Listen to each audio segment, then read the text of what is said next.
This is the Thom Hartmann Program. Welcome back. Thom Hartmann here with you. The fascinating headline today over at crooksandliars.com. There is a video of Donald Trump getting off Air Force One, and parked right in front of the steps of Air Force One is the presidential limousine with the door open and the I don't know if it's a Secret Service guy or, Marine or whatever, guy standing next to the door to hold the door for the president. And Trump just keeps walking past the limousine, just like heading off into space. And then some young guy, looks like he's in his 30s, stops him and points back at the limousine. And Trump goes, oh, and turns around and heads back to his car. And the headline at Crooks and Liars, and I mean, who knows? I mean, there might have been some perfectly good reason he was doing this. He might have seen somebody that he thought he was supposed to, introduce or say hi to, or that they were going to stop for a bit, or they were going to have lunch, or, who knows what was in his mind. I'm not, but I think that the headline certainly is humorous. Confused elderly man wanders away from his limousine, remains in control of nuclear weapons. That's very reassuring, right? Meanwhile, last week on Alex Jones's InfoWars show, he had on a guest who suggested, but this is a piece by, this is in the Daily Beast by Andrew Griffin. The headline says the whole thing. NASA spokesperson forced to deny that the space agency, that would be NASA, has put child sex slaves on Mars. Seriously.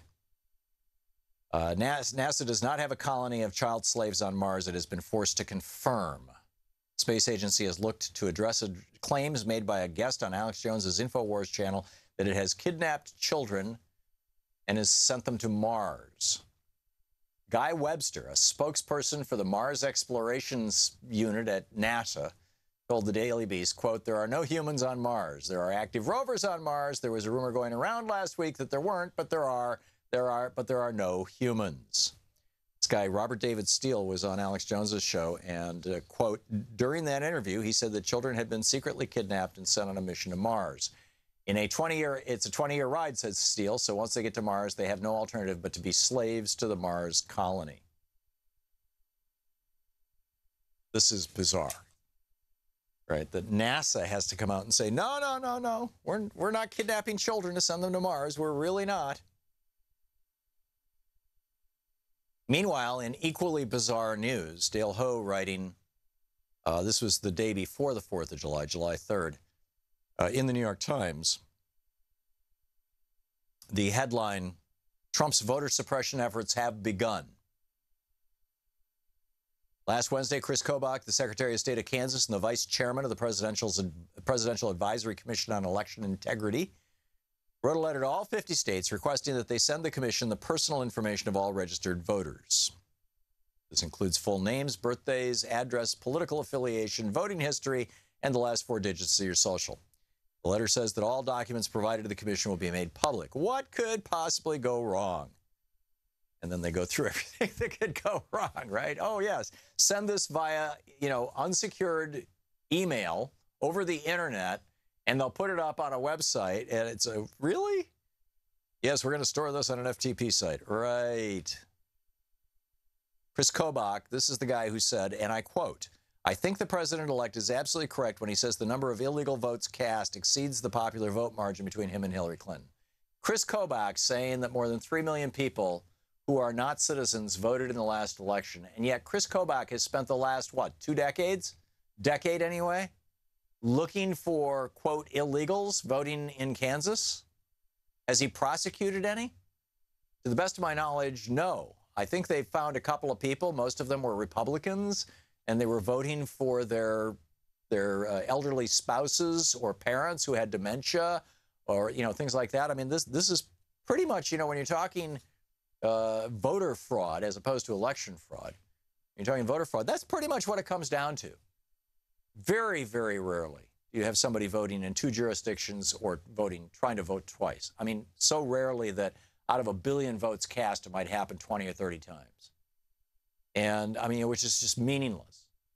But for that, to stop that, say 20 cases nationwide in an entire election, they're willing to push literally 7.2 million people off the voting rolls. That's the number that were identified in Chris Kobach's Interstate Crosscheck program that Greg Palast has laid out. So, you know, it's pretty bizarre. I asked the question again, is America past the point of no return? I do not think we are. I'll just say right up front, I think that there is still time and opportunity. The question I raised in my article, though, and I raised it in my book, The Crash of 2016, and so I mentioned that in the article, is that historically what has caused America to reboot and have a rapid lurch forward in a progressive direction after decades of being progressively more and more so-called conservative, really, you know, more and more oligarchic control of our government, more and more suppression of, you know, the working class, whether it was in the 1760s and 1770s, or whether it was in the 1880s and 1890s, or whether it was in the 1960s and 1970s, whatever it may be, that has typically been an economic crash that reboots things. The economic crash of 1772, which caused the British, I mean, the East India Company was in such an economic crisis that the British passed a tax on tea, actually a tax cut on tea, so that the British East India Company could get what in today's dollars would be billions in tax cuts. And the colonists were so offended that the British company got the tax cut and the colonists didn't. And it was making it harder for the smugglers of tea to compete with the East India Company, that they staged the Boston Tea Party. So, you know, economic crisis 1772 leads directly to the American Revolution and, you know, the end of our being a British colony, arguably a giant progressive step forward. The great crash of 1856, 1857 that wiped out Abraham Lincoln, among others, led directly to the Civil War. And after the Civil War, we ended slavery, another massive rebooting, although we then got, you know, the blowback to that, Jim Crow. So then in 1929, you had another, you know, the Republican Great Depression, and that brought in Franklin Roosevelt in 1932, who openly talked about the economic royalists and how, you know, it was his job to stand up to them and all that sort of thing. So I point out in the book that typically an economic crisis is what it takes to reboot the country into a new progressive era. And that, you know, many of us had hoped that the economic crash of 2007, 2008 would do that. Turns out it didn't. We got it under control really fast, in part because of the Federal Reserve's rapid actions, in part because the Obama administration was successful. They had a veto-proof majority in the, you know, early days of the administration. They were successful in getting past the stimulus bill, which took us from losing 800,000 jobs a month to actually gaining around 100,000 jobs a month, in that neighborhood, 100 to 150,000, which we've been doing now for 7 years. So, you know, a lot of us who had been hoping that that crisis of 2008 could provoke the next progressive reboot of our country. We didn't see that happen, tragically. And, you know, it's like, is it going to take a great crash to make it happen? Is it going to take, you know, what's it going to take? Is it going to take an electoral disaster for the Republicans in 2018? I don't think that there's going to be one, frankly. They control the voting machine.